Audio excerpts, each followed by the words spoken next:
Thank you for tuning in to Koppen with Comic. I'm Brian Koppen. We're with comic Kelly Taylor.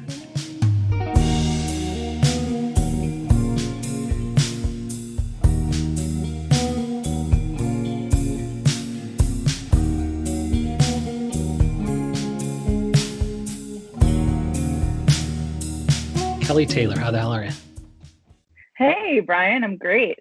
Thanks so much Thank you for so having yeah. me. Oh man, I'm so glad that you're on because we get to talk to you about the funny shit you've been doing during quarantine. Are you you're a modern goth girl across all social platforms? Yeah, that's correct. Modern goth girl. But then you also have a dog Finny that has his or her own Instagram account. Yeah, so Finny is my little buddy. He's my boy. He's at my cousin Finny. Give him a follow for some of the best dog pics ever, in my opinion. So Finny is just he's just a hilarious dog, and he's going to be more famous than all the other dogs. Yeah, and probably more famous than me. In truth. Yeah, let me check the follower account. Now you're still ahead by about a multiple of 10. So you keep it up because we don't want Finny to get too. You don't want that dog with a big head, do you? I mean, he already has one. He tells me when it's time to eat, when it's time to go out. Like I make none of the rules. And have you been doing? I mean, are you almost at outdoor shows, or have you been doing Zoom or Instagram Live for your comedy? Yeah, so I've been doing some Zoom comedy shows, which have been cool. Getting paid more doing Zoom comedy than I have in real life, so that's been nice. I started doing some outdoor shows. I have a gig tomorrow, assuming the weather holds up, for the Smoke and Jokes Comedy Festival. I'm super excited about getting out there and doing some live in-person comedy. Is that outdoor in like a park or something?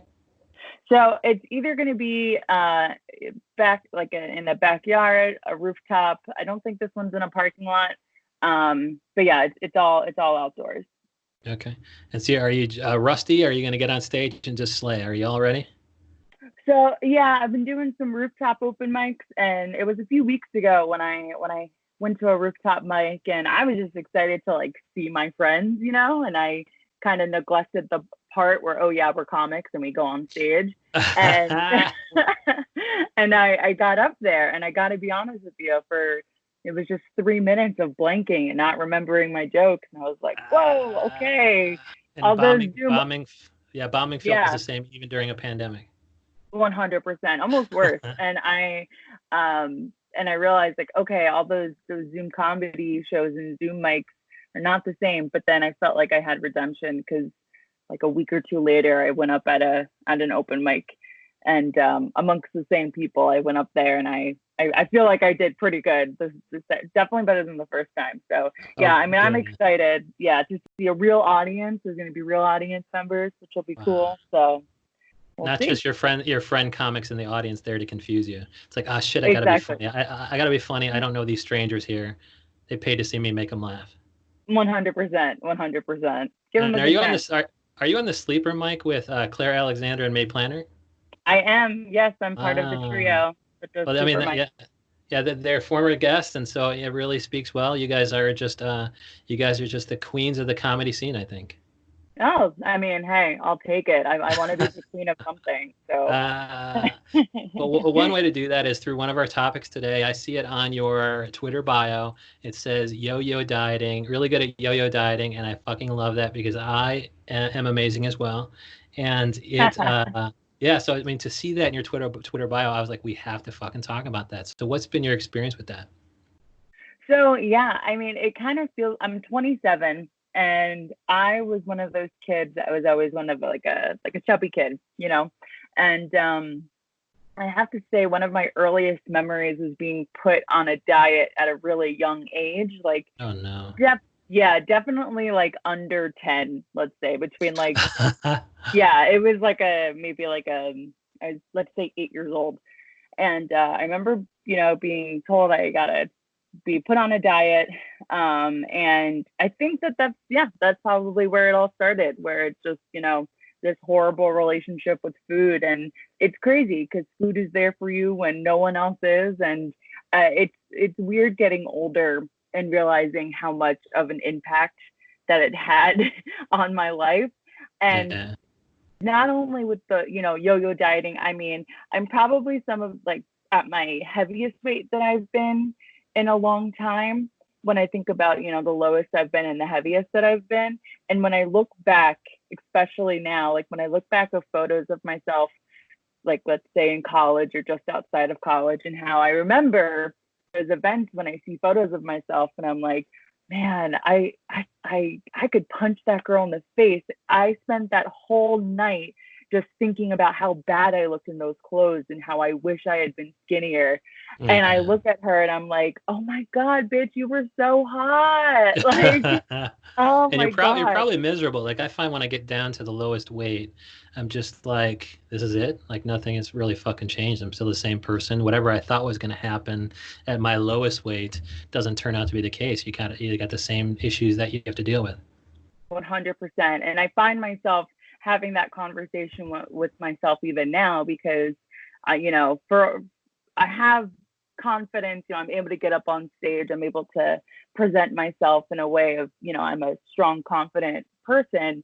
But then I think about how, when you're alone and you're faced with, okay, I'm with myself, and I think about how it'll be easier if I just would, if I lost 50 pounds, I'd be so happy because I'd have so much more confidence. And then I'm reminded of exactly what you said, Brian, of like, no, like it's going to be the same issues. It's so weird, and it's definitely like my main focus in therapy. And it's crazy because it's like and that just shows with comedy. Like I make a joke about it in my Twitter bio, but it's just a very real part of my life.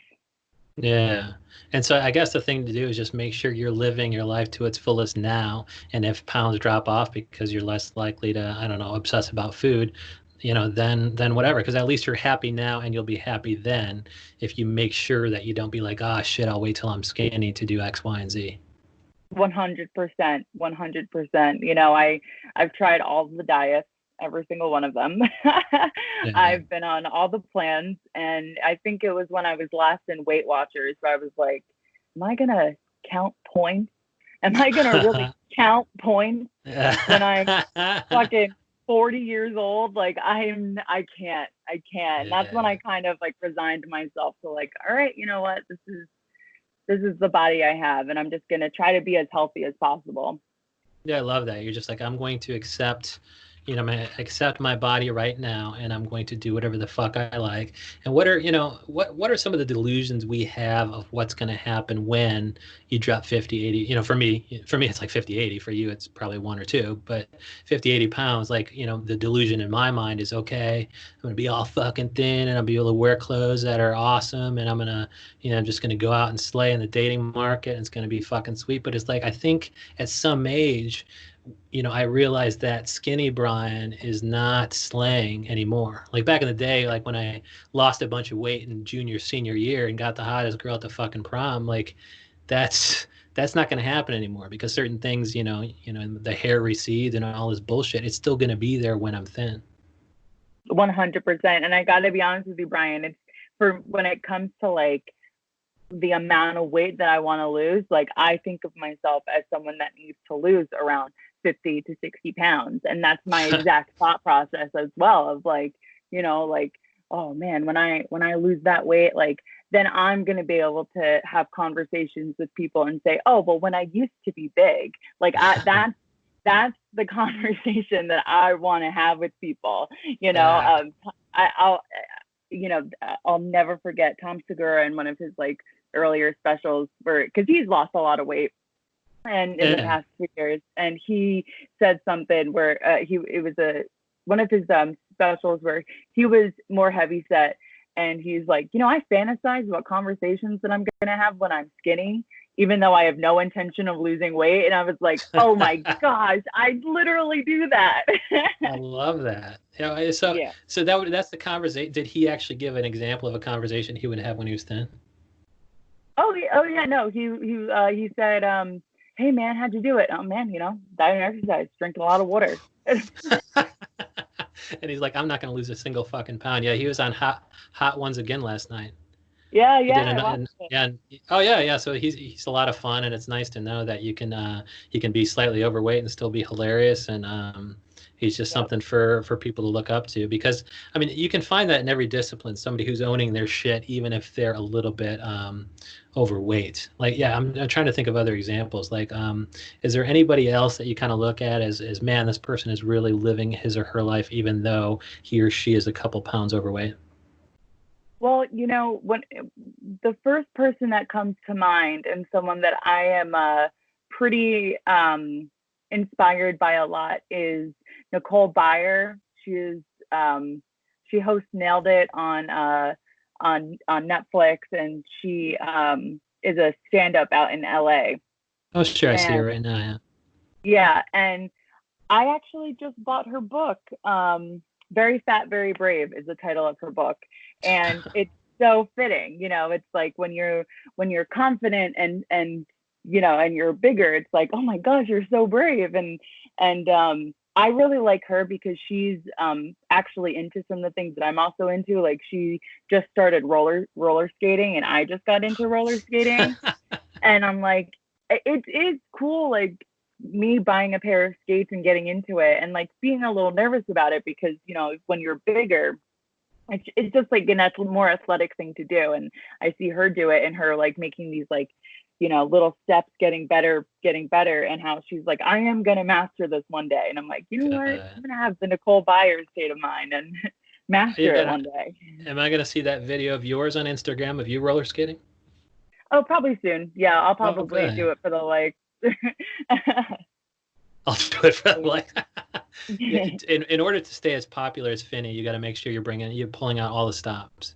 Oh yeah, yeah. I had a joke where this is so stupid, but I was because of course everything comes back to exercising, and I had tweeted something like, with all this roller skating, I'm gonna have the ass of an angel and the mouth of a hockey player because I keep Uh, falling so much.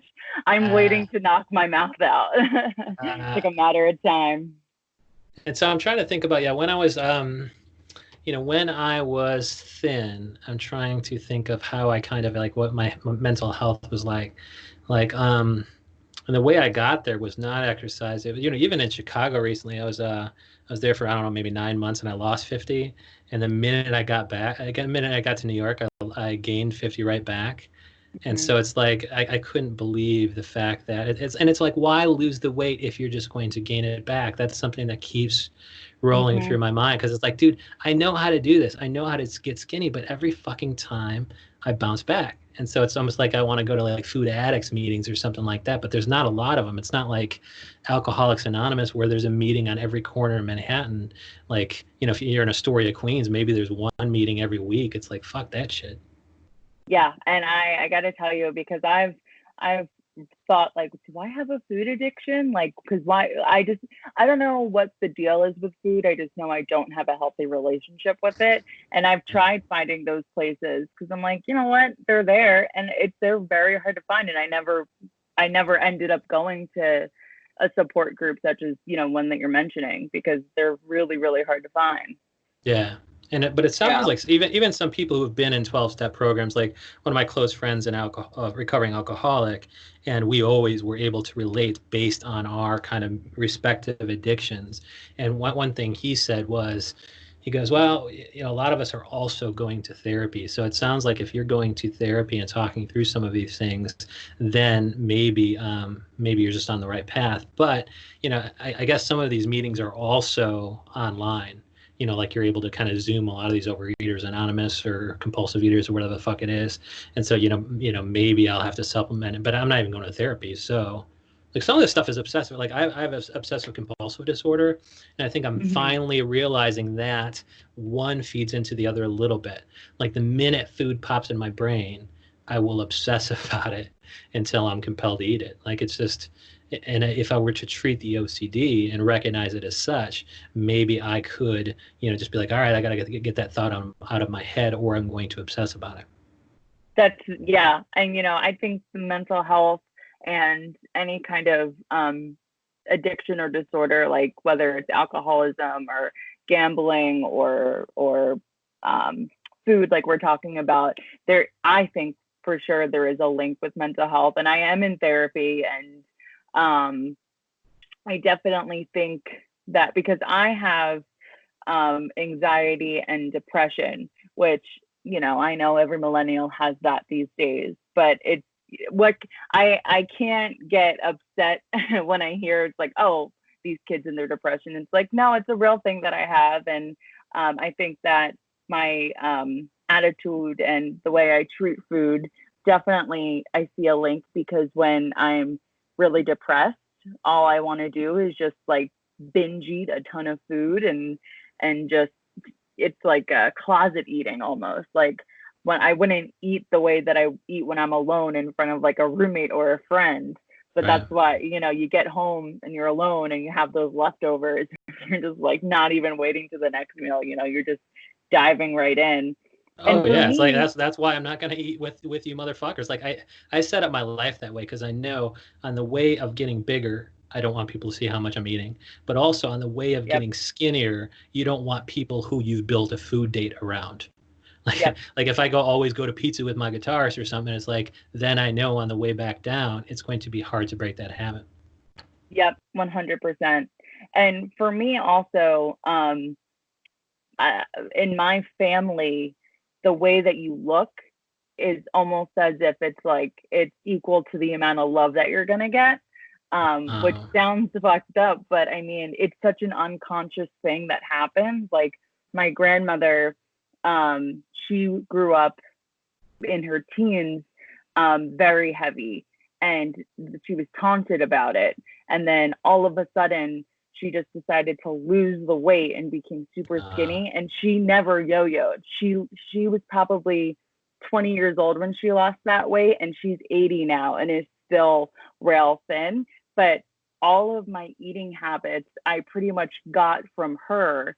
And her idea of a full meal is like a lean cuisine and half of an orange, you know, and yeah, it's like I can hear her stomach gurgling, but it's almost like she likes that feeling of having her stomach be be not as full, because it's like, oh, if I'm hungry, that means I'm losing weight. And I yeah. recently, it was probably uh let's say March, like end of March, beginning of April, when I had my dad picked me up from Brooklyn, and I'm from New Jersey, so I he dropped me back off home at my parents' house. And while I was there, I was like, okay, like let's do a drive by at grandma and grandpa's. We'll say hi.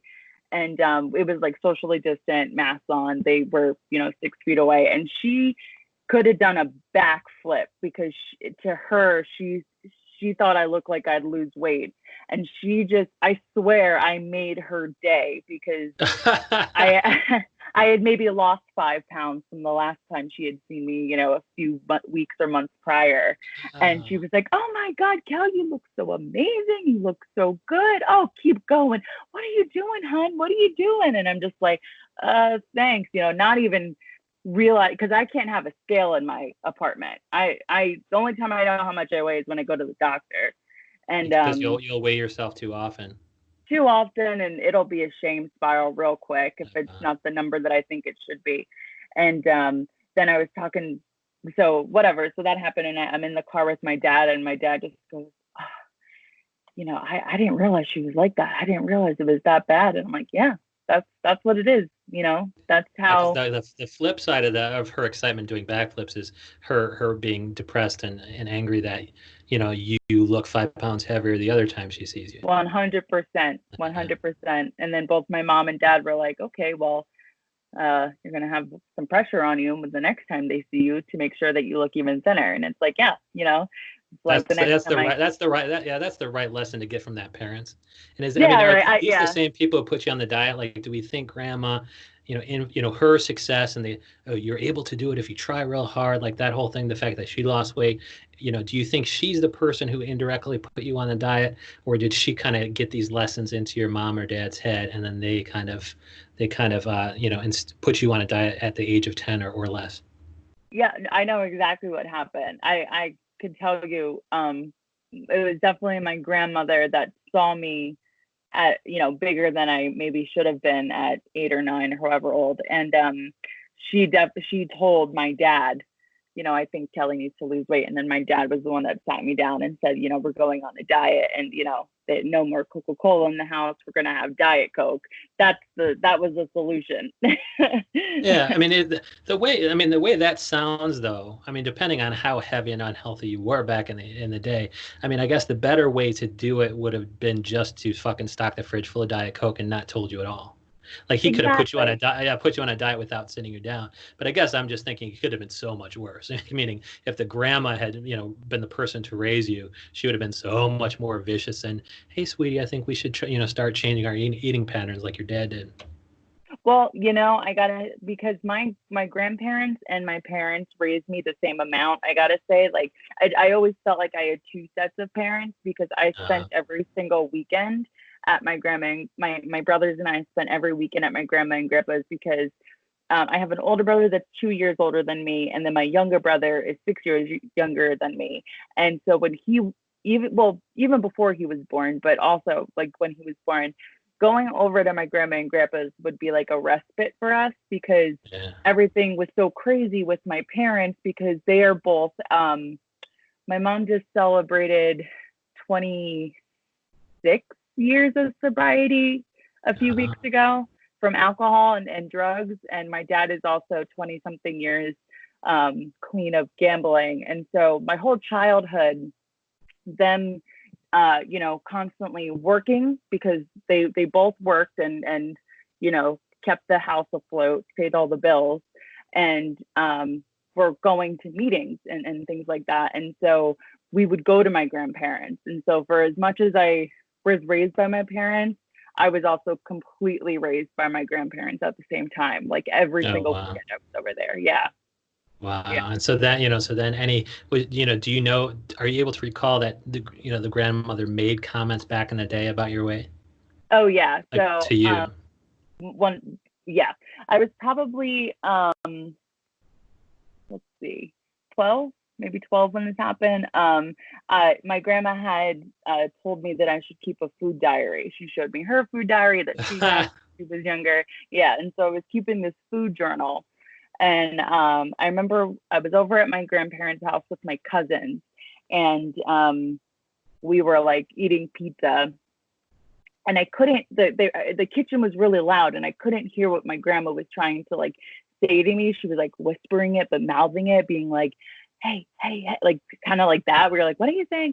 And what she was trying to say was, did you write that down? Because did you write that down? And because I couldn't hear her, I just kind of got sick of her and like wanted her to leave me alone. I was like, what? No. And she walks away and she goes, she's gonna see that. She's gonna see that, and like waving her arms up in the air.